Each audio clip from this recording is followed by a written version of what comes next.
Communications Radio Network proudly presents The Alex Jones Show, because there's a war on for your mind.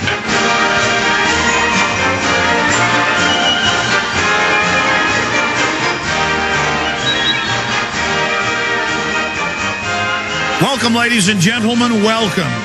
We're now 8 minutes into this second hour today. We are simulcasting the remainder of this second, third, and fourth hour at prisonplanet.tv. I want to say hi to all the viewers out there tuning in. Charlie Sheen is going to respond to the media hit pieces and their cowardice coming up in about an hour and 20 minutes with us today with some other big announcements. Phase 2 in our operation to put 9/11 truth back on the front burner and not just let the establishment put out new fake bin Laden tapes and not just let the establishment have more fake terror raids. Remember, it came out that Sheen had done fake terror raids in New York, wanted to use Army against U.S. citizens to set the precedent, to use the Army against the general public. It's all about precedent setting with these lawyers.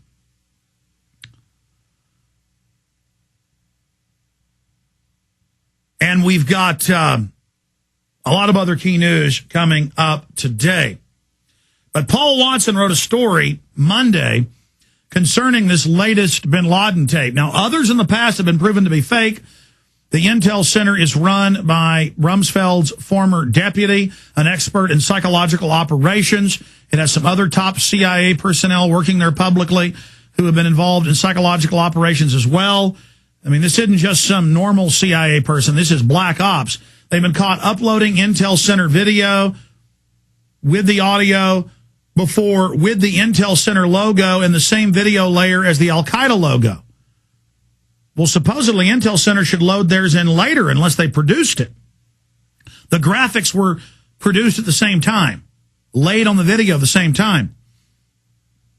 Also, voice print's been done of all these different bin Laden tapes. It's not bin Laden when they check it with real bin Laden tapes. They just make a voice key, a voice ID with it. It doesn't pass. Then they've had linguists listen. It's not Osama bin Laden. So I wanted to get him on about that subject. Paul Watson joining us from prisonplanet.com. Good to have you on with us, Paul. Good to be back, Alex. Okay, break down some of the history of this and some of the other fake tapes, and let's look at this newest tape.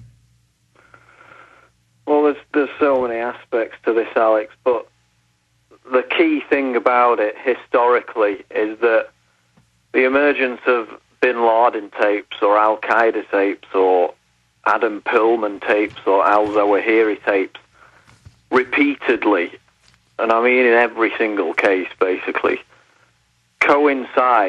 their release coincides with watershed moments, either politically in relation to Iraq, Afghanistan, or the U.S. presidential election, or watershed moments in the progression of the 9/11 truth movement. Now, on the latter, in May 2006, there was a major Zogby poll that got released that said over half of Americans think that 9/11 is a cover-up. Days after that poll came out and 9/11 truth was pushed to the forefront of national media attention, a bin Laden tape was released, and in that tape he reinforced the myth that he had carried out 9/11, despite the fact that in the first 4 video and audio tapes after 9/11, Osama bin Laden, repeatedly said that he had nothing to do with 9/11. And it was only after December 2001, which is coincidentally when the foremost bin Laden experts in the US reckon that he actually died. It was only after that time that the infamous Fat bin Laden tape came out where he supposedly took the blame for 9/11, and then in the subsequent video and audio tapes after that, he took the blame as well. So obviously now you have Charlie Sheen last week coming out and pushing 9/11 truth back to the forefront of national public attention, and lo and behold, a new bin Laden tape gets released.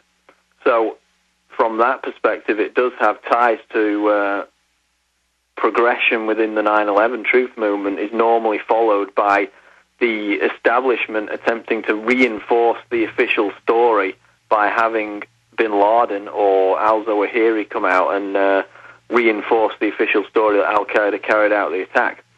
But even more strongly is the historical track record of these videotapes coming out immediately around the time that either the Bush or now the Obama administration need some cover, need some support for their failing agenda, both in Iraq and Afghanistan. Now, probably the most infamous example was right before the invasion of Iraq, when Colin Powell was making his infamous presentation to the UN. Powell referenced the fact that an audio tape would soon be released in which bin Laden claimed he was allied with Saddam Hussein, and that this tape would be broadcast shortly afterwards. Now, to anyone who has even a basic knowledge of geopolitics or religion regarding bin Laden and Saddam Hussein will know that those two are sworn enemies. They always were, and to have an alliance would be like, Ahmadinejad and Bush having an alliance. It would be completely out of the question.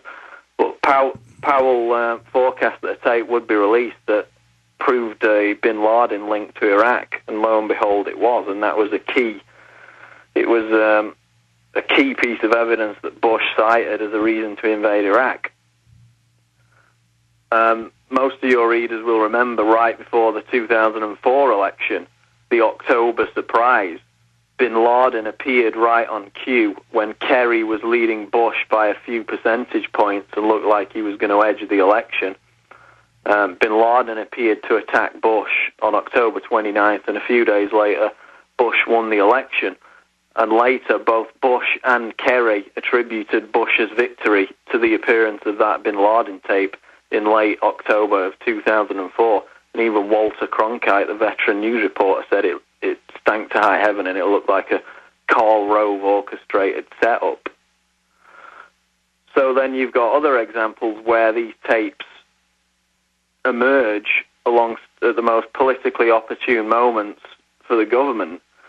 On two separate occasions for 2 years running, Ayman al-Zawahiri, the number two to bin Laden, so-called deputy leader of al-Qaeda, came out on the eve of the State of the Union speech in January 2006, and then again in January 2007. And in 2007, the big debate was about the Iraq surge, when Bush wanted to send 100,000 more troops into Iraq, and it was getting a lot of opposition. Right before the State of the Union, al-Zawahiri came out and attacked the proposal, saying it would never work, and that gave Bush, it greased the skids for him to ram through the proposal. And in fact, in that State of the Union speech in 2007, Bush cited al-Zawahiri's videotaped speech as a reason that people should support the surge policy in Iraq. So now we fast forward to today with this release of the supposed bin Laden tape yesterday, and it arrives on the back of the deadliest month ever for U.S. forces in Afghanistan since the invasion. 46 dead, 46 U.S. troops dead in August, and September is going to rival that, which is the highest monthly toll of the entire conflict. It also arrives on the back of a CNN public opinion poll, as well as others, that show that, quote, opposition to the war in Afghanistan is at an all-time high. And this is also following up the obviously rigged election where the U.S. puppet Hamid Karzai, the former Unicol executive, has been returned to power on the back of his supporters setting up fake polling stations and creating fake ballots that returned him to power. So you've got this massive opposition to what's happening in Afghanistan as Obama plans to extend that war, as well as the war in Pakistan. You have top generals in the UK and the US criticizing the policy in Afghanistan.